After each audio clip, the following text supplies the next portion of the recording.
Hi, I'm Shilley and welcome to another video. A little while ago I posted I'd be doing a question and answer video, and I got really tied up with a few things and it's taken me a while to do it, so I thought now that I've hit a new milestone in terms of my YouTube subscribers, I will post this video now and answer some of your guys' questions about the garden and just about me and anything really.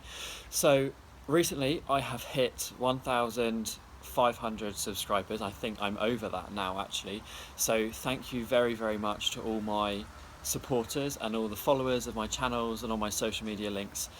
Thank you for your support in helping me to reach this milestone, and I hope that I'll continue to produce videos that you guys find really useful and interesting, so thank you. What I've done is I selected out 5 of the questions that you guys sent in to me or commented on or tweeted me about the garden or about me, and I will give them a go and answering them as best as I can. So the first question that I've got recently is about peonies, and more specifically, once you've planted a peony out in the garden, how long can you expect to be waiting for it to come into flower?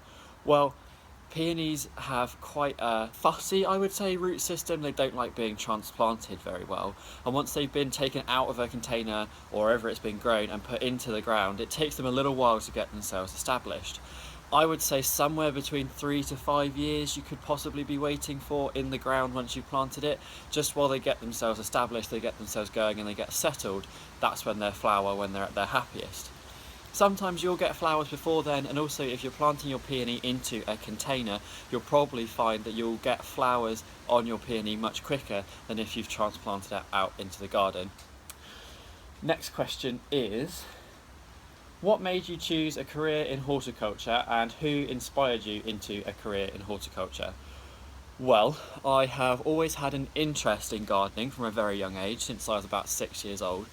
But we were very lucky enough at my secondary school, Ranelagh School, to have a really good gardening club that was supported a lot by Peter Seabrook, and we were lucky enough in 2009 to go to the RHS Chelsea Flower Show and exhibit a garden at the show that our school gardening club helped to design, build, plant, grow plants for, that kind of thing.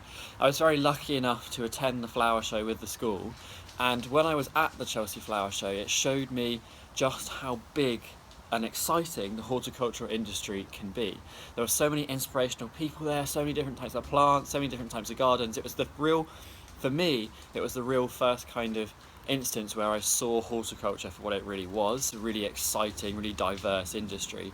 I just got like a hunger for horticulture, and the rest is history, as they say, and I wouldn't change my career for the world. Horticulture is amazing.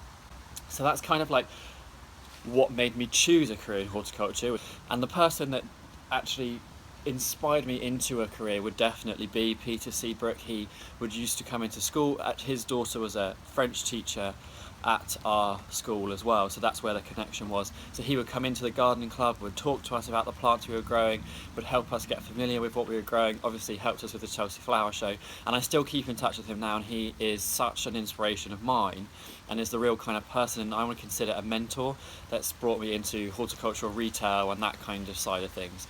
Yeah, that's that one. It's starting to rain. It's really awful out here at the moment. My laptop is getting covered.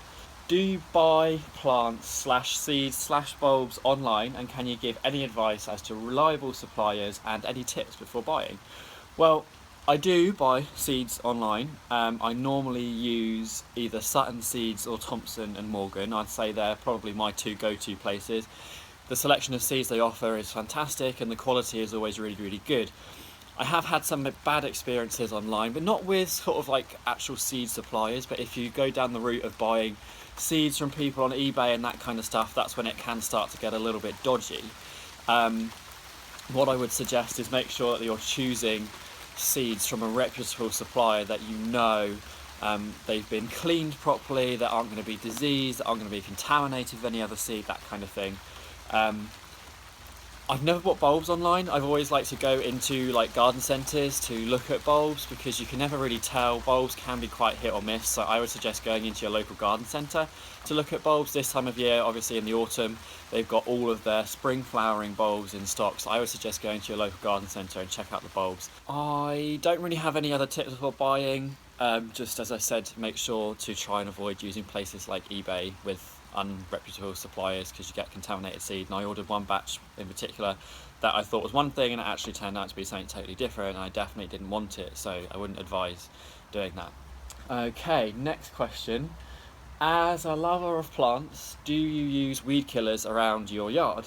No, we don't have a particularly massive area that's like paved or driveway, and when we do have weeds and when we are tidying up like the patios and the edges, we will do it all by hand. We'll brush it out, we'll pull it out.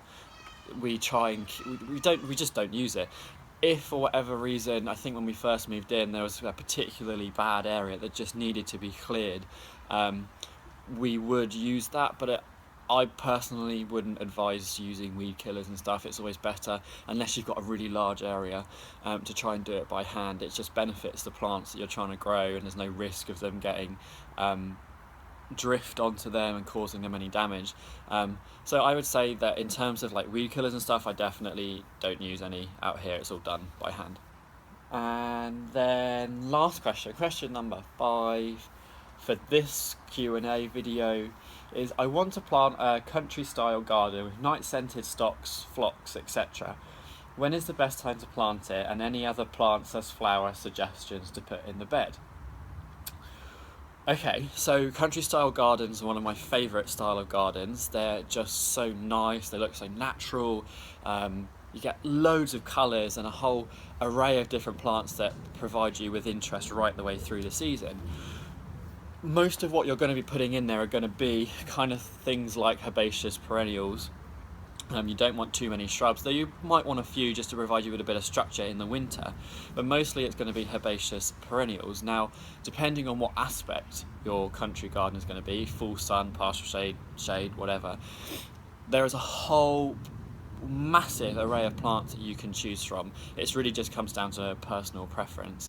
I know you mentioned in their night scented stocks and phlox, they're a great choice and a very kind of quintessential cottage garden plant.